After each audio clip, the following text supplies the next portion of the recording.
Mais uma aula de cinética química em termos de propriedades do sistema. Agora nós vamos ver esse exemplo da dimerização do butadieno em fase gasosa. Tá aqui, já que de cara a reação segue uma cinética de segunda ordem. O que é dimerização, né? Você pode pensar assim, ó, 2A dando A2. Então a pressão deve cair pela metade no tempo infinito. Então aqui não tem o infinito na tabela, mas já de cara você já imagina qual é a pressão. Bom, enfim, vamos resumir aqui o que nos interessa. Então, muitas vezes você vai fazer o estudo da cinética de uma reação, mas você não tem acesso direto às concentrações. Então você mede alguma coisa que é proporcional às concentrações. Pode ser, por exemplo, pressão, condutividade elétrica, absorbância e assim por diante. Então, nesse caso é a pressão. Imagine então que a variável lambda, que não tem a ver com comprimento de onda, seja uma variável proporcional à pressão. Ou seja, ou melhor, proporcional à concentração. Então, o valor dessa variável lambda depende linearmente da concentração. Com o passar do tempo, a concentração do reagente cai. Então, você pode ter alguma coisa desse tipo. Lambda decrescendo com o tempo. Então, aqui é lambda zero. Quando você tem um tempo infinito, a grandeza física não varia mais. Então você vai ter lambda infinito e constante. Então vamos por aqui lambda no tempo infinito, lambda infinito, e no tempo t, por exemplo, esse tempo aqui, t, você tem um lambda no tempo t.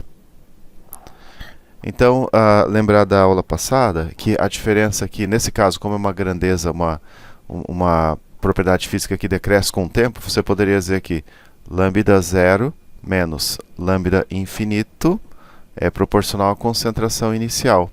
Né? Concentração inicial. Lambda zero menos o lambda no tempo t, no caso aqui, é proporcional ao avanço da reação, esse x aqui. E lambda no tempo t menos lambda infinito é proporcional a menos x. Então, lembrando, a concentração inicial eu estou chamando de Azinho. A concentração de A no tempo t eu estou chamando de A menos x. Nesse caso é uma reação que segue uma cinética de ordem 2. Então vamos lembrar da equação já integrada da cinética de ordem 2. Então 1 sobre concentração no tempo t menos 1 sobre concentração inicial igual a kT. Se eu for usar essa notação A menos x, Azinho, então poderia ficar assim, 1 sobre A menos x menos 1 sobre Azinho igual a kT. De tal forma que eu posso fazer um pequeno rearranjo matemático, algébrico, muito simples, e a equação resultante fica x sobre A menos x igual a Azinho kT. Muito simples, basta você usar o mínimo múltiplo comum aqui, você vai ter isso aqui.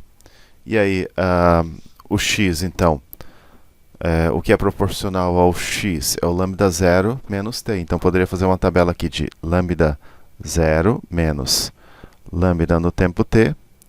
E a concentração no tempo t. Concentração no tempo t, lambda no tempo t menos lambda infinito. Jóia. Então, novamente, estamos estudando cinética em termos de propriedades do sistema. Não temos acesso direto à concentração do reagente, mas temos uma medida física proporcional à concentração do reagente. Nesse caso é a pressão, e a pressão decresce com o tempo. Então a diferença entre a medida física no tempo zero e no tempo infinito é proporcional à concentração inicial. A diferença entre a medida no tempo zero e no tempo t é proporcional ao avanço da reação. A diferença entre a medida no tempo t e no tempo infinito é proporcional à concentração no tempo t. Então agora eu vou preencher aqui a tabela, depois dessa pequena álgebra, né? Então isso aqui fica igual a lambda zero menos lambda inicial, quer dizer, na verdade é proporcional aqui, né? Sobre lambda no tempo t menos lambda infinito. Então vamos preencher a tabela. Mas antes de preencher a tabela, você tem que saber qual é a pressão no tempo infinito, que não tem aqui na tabela. Bom, aí você pensa, olha, 2A dando a 2. Então a pressão deve cair à metade. Então a pressão no tempo infinito deve ser 316 torr. 316 torr. Então aqui fica um pouquinho apertado, mas tempo infinito, a pressão é 316 torr, simplesmente porque é uma dimerização. Então ao final da reação, quando todo o reagente estiver dimerizado, a pressão cai à metade. De posse dos valores, nós podemos fazer agora a regressão linear na calculadora. Então eu coloco aqui no modo de regressão, cadê aqui? Regressão linear. Então vamos lá, o primeiro ponto, o tempo é o zero, o y vale zero também. Só um detalhe aqui que eu errei. Então zero, vírgulazinho, zero. Esse é o primeiro ponto. M mais. Segundo ponto, tempo 6 minutos. Então aqui 6, vírgulazinho, né, para separar o x do y.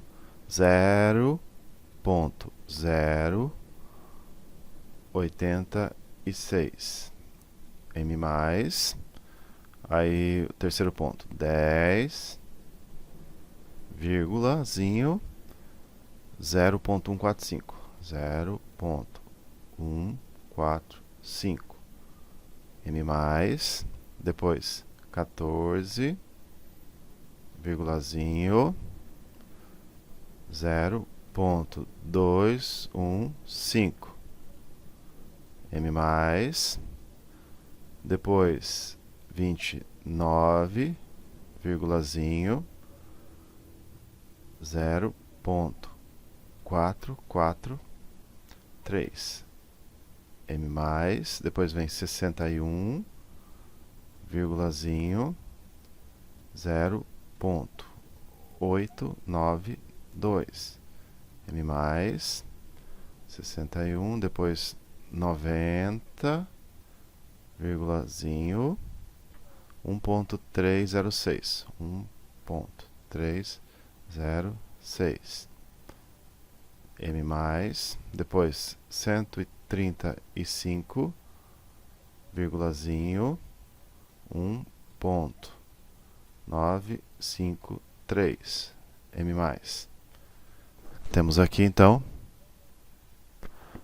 8 pontos, né? Vamos ver os parâmetros estatísticos para ver se está tudo certo. Vamos ver. Eu quero o R, coeficiente de correlação linear. Deu, olha, 0,9999. Acho que dá para a gente arredondar para 1. Correlação linear perfeita. E agora nós precisamos do coeficiente angular. Então, aperto Shift, depois o 2, porque Shift é a segunda função. Ativa aqui o SVAR, variáveis amostrais. É o que está em cima aqui da tecla 2.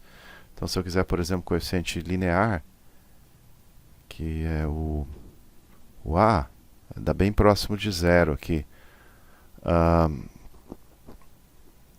Shift 2, vamos pegar o coeficiente angular, que é o que eu preciso agora, que é apertando 2 aqui. Então deu 1,44 vezes 10 a menos 2. Então aqui igual a 1,44 vezes 10 a menos 2. Aí eu pego e divido o coeficiente angular pelo Azinho, que seria a pressão inicial. Azinho, né? E resulta, então, nesse valor da constante específica de velocidade. Bom, próxima aula eu volto com esse assunto, que é a determinação de cinética química em termos de propriedades do sistema. Até lá!